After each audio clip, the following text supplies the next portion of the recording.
दोस्तों वैसे तो आर्कियोलॉजिस्ट अक्सर नई नई डिस्कवरीज करते ही रहते हैं, लेकिन कुछ आर्कियोलॉजिकल डिस्कवरीज हमारे होश उड़ा देती हैं। और आज की इस वीडियो में हम ऐसे ही टॉप 10 डिस्कवरीज के बारे में बताने जा रहे हैं जिनके बारे में सुनकर आर्कियोलॉजिस्ट भी हैरान हो गए। तो चलिए शुरू करते हैं आज की इस वीडियो को। Number 10, FBI mummy mystery. 2009 में Boston museum of fine arts में कुछ आर्टिफैक्ट्स प्रदर्शित किए गए। ये आर्टिफैक्ट्स लगभग 100 साल पहले देयर इल बर्शा नाम की साइट पर एक टूम से मिले थे। इसमें सबसे ज्यादा ध्यान आकर्षित करने वाला रेलिक्स एक मम्मीफाइड सीवियर्ड हेड था, लेकिन ये किसका था इसके बारे में किसी को जानकारी नहीं थी। पर आखिरकार FBI ने इस 4000 साल पुराने आदमी के सिर को आइडेंटिफाई कर लिया है। ये मिडिल किंगडम के एक लोकल गवर्नर का था। चूंकि गवर्नर को उसकी वाइफ के साथ दफन किया गया था, इसलिए आर्कियोलॉजिस्ट ये नहीं समझ पा रहे थे कि ये हेड गवर्नर का है या उसकी वाइफ का। फाइनली FBI ने इस हेड से DNA सैंपल लेकर आइडेंटिफाई किया कि ये एक मेल का हेड है। ऐसा पहली बार हुआ था जब किसी इजिप्शियन मम्मी की DNA टेस्टिंग हुई हो, लेकिन यह मम्मी मिस्ट्री अभी पूरी तरह सुलझ नहीं पाई है, क्योंकि सेम टाइम पर एक ही नाम के 2 गवर्नर इसी एरिया में थे। तो ये हेड उनमें से किसका है, ये अभी भी रहस्य बना हुआ है। Number 9, Black Sam Bellamy. Black Sam Bellamy एक अंग्रेज सेलर थे जो पायरेट बन गए। 1715 में उसने क्रू को इकट्ठा किया और कैरेबियन सागर में ट्रैवल करना शुरू किया। वो स्पेनिश खजाना चुराकर अमीर बनना चाहता था। उसने कुल 45 शिप्स लूटे थे। उसे समुद्र का रॉबिन हुड भी कहा जाता था। वो अमीर शिप्स को लूटता था और उसके बाद स्लेव्स को अपने शिप पर काम दे देता था। इस तरह की उदारता उस समय में बहुत रेयर थी। उसका शिप वायदा केप कोड के पास एक तूफान में फंसा और डूब गया। इसके साथ ही सैम बेलमी, उसका क्रू और खजाना सब डूब गया। बेलमी की बॉडी कभी खोजी नहीं गई। वायदा को 1982 में केप कोड में पाया गया था। हाल ही में इससे 6 स्केलेटन पाए गए हैं। आर्कियोलॉजिस्ट इनको स्टडी कर रहे हैं और उनका अनुमान है कि इनमें से एक स्केलेटन बेलमी का हो सकता है। Number 8, the Maya dog trade.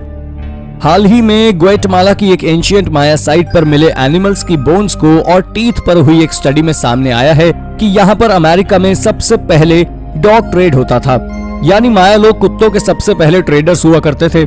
इसके अलावा 3000 साल पुरानी इस साइट पर एनिमल सैक्रिफाइस के भी अवशेष मिले हैं। हालांकि एनिमल्स को पालने के सुराख तो करीब 9000 साल पहले से मिलते हैं, लेकिन एशिया और यूरोप के देशों में अमेरिका के लोग तब खेती किया करते थे। यहाँ तक कि इन एनिमल्स की डाइट भी कॉर्न बेस्ड होने के सबूत मिले हैं। आर्कियोलॉजिस्ट का कहना है कि ये लोग इन एनिमल्स का यूज खेती या अपने भोजन के लिए नहीं, बल्कि सिर्फ सैक्रिफिशियल यूज के लिए करते थे, यानी मायान्स इन जानवरों को सिर्फ बलि देने के लिए ही पाला करते थे। Number 7, the coffin birth. अब हम आपको अब तक की सबसे शॉकिंग डिस्कवरी के बारे में बताने जा रहे हैं। हाल ही में आर्कियोलॉजिस्ट को ऐसे अवशेष मिले हैं जिसके हिसाब से इस औरत ने बच्चे को कॉफिन के अंदर जन्म दिया था।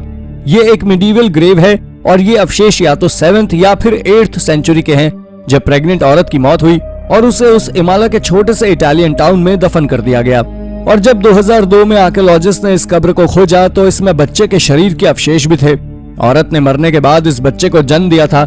आर्कियोलॉजिस्ट के अनुसार इस औरत की उम्र 25 से 35 साल के बीच थी और अपनी गेस्टेशन के 38वें हफ्ते में थी।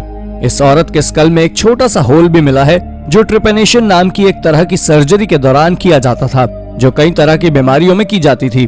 आर्कियोलॉजिस्ट का कहना है या तो इस औरत की मौत सर्जरी की वजह से हुई होगी या फिर उस बीमारी से जिसकी वजह से ये सर्जरी की गई थी।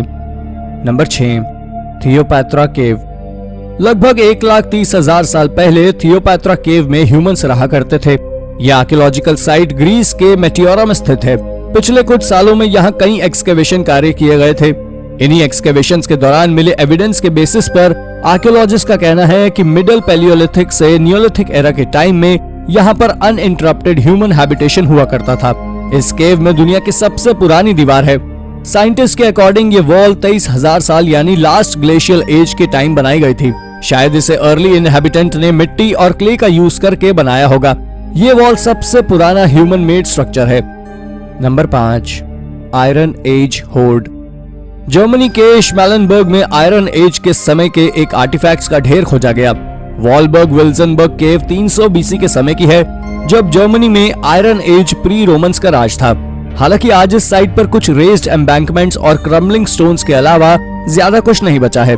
1950 में यहाँ आयरन एज हथियारों का ढेर पाया गया, जिसमें स्पीयर टिप्स, लैंस टिप्स के अलावा कई तलवारें भी थीं। हाल ही में यहाँ पर फिर से घोड़ों की नालें, शील्ड्स और कई अन्य तलवारें पाई गई। यहाँ मिले स्वॉर्ड्स की खास बात यह थी कि ये सभी तलवारें मुड़ी हुई थी। आर्कियोलॉजिस्ट का कहना है कि युद्ध जीतने वाली सेना ने हारने वाली सेना की तलवारें मोड़ दी होंगी और ये मुड़ी और नष्ट तलवारें हारी हुई सेना की कमजोरी को दर्शाती है। लेकिन ये बैटल किन दो ग्रुप्स के बीच हुई थी, इसका कोई हिस्टोरिकल रिकॉर्ड नहीं मिला है। तो ये युद्ध किन दो ग्रुप्स के बीच हुआ, इसे किसने जीता और ये स्वॉर्ड्स किसकी हैं, ये अभी भी एक रहस्य बना हुआ है। Number 4, app brains. Journal science में पब्लिश एक स्टडी के हिसाब से अर्ली ह्यूमंस का ब्रेन बिल्कुल एप्स यानी लंगूरों जैसा होता था और स्टडी में ऐसा पाया गया है कि इंसानों ने सिर्फ 15 लाख साल पहले ही थिंकिंग स्किल्स डेवलप की है। इसका मतलब होमोजेनिस के डेवलप होने के सिर्फ 10 लाख साल पहले। साइंटिस्ट ने दुनिया भर में लगभग 40 एंशिएंट फॉसिलाइज्ड स्कल्स और एप्स के स्कल को कंपेयर किया, तब जाकर उन्होंने ये कंक्लूजन निकाला था। हालांकि ये स्टडी भी इतनी आसान नहीं थी क्योंकि ह्यूमन ब्रेन फॉसिलाइज नहीं होता, इसीलिए उसे स्टडी करने का एकमात्र तरीका है स्कल्स पर बने ब्रेन के इम्प्रिंट्स। लाइफ साइंसेस के हिसाब से ह्यूमन ब्रेन का फ्रंटल लोब यानी कि वो हिस्सा जो कॉम्प्लेक्स टास्क को परफॉर्म करता है, यानी कि टूल यूज, लैंग्वेज वगैरह को समझता है, वो ऑस्ट्रेलोपिथेकस से होमो के ट्रांजिशन के बीच डेवलप हुआ, जो कि लगभग 2,80,000 साल पहले हुआ था। मॉडर्न सीटी स्कैन टेक्निक से साइंटिस्ट ने ह्यूमन स्कल से अंदर का स्ट्रक्चर का ब्लूप्रिंट बनाया और वो ये बताने में सफल हुए कि होमो इरेक्टस का फ्रंटल लोब एप्स जैसा ही होता था। Number 3, rare medieval knife. Scotland में एक मेटल डिटेक्टरिस्ट ने मेडिवल एरा की एक नाइफ खोज निकाली। ये नाइफ अभी भी अपनी ओरिजिनल शीथ में थी। क्रेग जॉनस्टन जब एडिनबर्ग के जंगलों में घूम रहे थे तब उन्हें ये नाइफ मिला। काफी रिसर्च के बाद उन्हें पता चला कि जिस जगह उन्हें ये मेडिवल नाइफ मिला था वो 1666 में हुई एक बैटल के किए एस्केप रोड का था। ये बैटल स्कॉटिश कवेनेंटर्स ने छेड़ी थी, जिन्हें चार्ल्स II की रिलीजियस पॉलिसीज पसंद नहीं थी। लेकिन बाद में इन रिबेल कवेनेंटर्स को मुंह की खानी पड़ी और बैटलफील्ड से भागना पड़ा और उसी दौरान इस एस्केप रूट में किसी रिबेल कवेनेंटर्स की नाइफ छूट गई होगी। ये नाइफ काफी डेकोरेटेड थी। स्कॉटिश लॉ के हिसाब से अगर किसी मेटल डिटेक्टरिस्ट को कोई आर्टिफैक्ट मिलता है तो उसे वो आर्टिफैक्ट गवर्नमेंट को ही देना होगा। क्रेग ने भी यही किया। Number 2, Japanese armour. जापान में कंस्ट्रक्शन वर्क के दौरान वर्कर्स को एक 1500 साल पुराना टूम मिला। आर्कियोलॉजिस्ट को इसमें से एक बड़ा सा पत्थर का बना हुआ कॉफिन, कुछ ह्यूमन रिमेन्स और एक आर्मर मिला। सबसे अजीब बात यह थी कि इतने साल पुराना होने के बावजूद आर्मर अच्छी तरह संरक्षित था। आर्कियोलॉजिस्ट के हिसाब से ये सभी अवशेष किसी लोकल चीफटेन के रहे होंगे। ये आर्मर एक तरह की सिंगल ब्रेस्ट प्लेट थी जिसे टैंको कहा जाता था। हिस्टोरियंस का कहना है कि ये आर्मर इंपीरियल कोर्ट यामातो की तरफ से इस व्यक्ति को गिफ्ट में मिला होगा। उनका अनुमान है कि ये टूम जिस भी व्यक्ति के हैं वो जरूर उस समय का पावरफुल लीडर रहा होगा जो इंपीरियल कोर्ट को डायरेक्टाइज करता था। ये ग्रेव जापान के कोफुन पीरियड यानी कि 3rd से 7th सेंचुरी के बीच के समय की है। इस ग्रेव से 20 बरियल एक्सेसरीज मिली हैं, जो एरिया में किसी भी रॉक टूम में मिली एक्सेसरीज की तुलना में काफी ज्यादा है। Number 1, emerald mining network. Egyptian Eastern Desert में हुए नई आर्कियोलॉजिकल एक्सकेवेशन में कुछ बहुत ही शॉकिंग चीजें सामने आई हैं। इस एरिया को पिछली सदी में एमराल्ड माइनिंग का हॉटस्पॉट माना जाता था, लेकिन 2018 से पहले यहाँ कोई बड़े एक्सकेवेशन कार्य नहीं हुए थे। लेकिन जब 2018 से 2020 के बीच आर्कियोलॉजिस्ट ने सिकाइट नाम की साइट पर फोकस किया तो उन्हें ऐसे आर्टिफैक्ट्स मिले जिसे देखकर सभी हैरान रह गए। इनमें से एक स्ट्रक्चर एक बिल्डिंग थी। आर्कियोलॉजिस्ट के हिसाब से इसे 1st से 5th सेंचुरी के बीच में टेम्पल की तरह इस्तेमाल किया जाता था।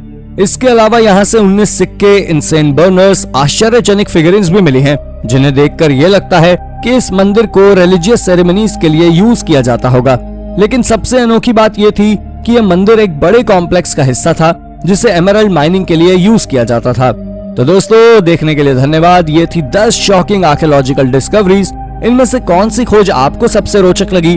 अपना जवाब हमें कमेंट करके जरूर बताएं और ऐसी ही अन्य रोचक जानकारियों के लिए हमारे चैनल को सब्सक्राइब करना ना भूलें। धन्यवाद।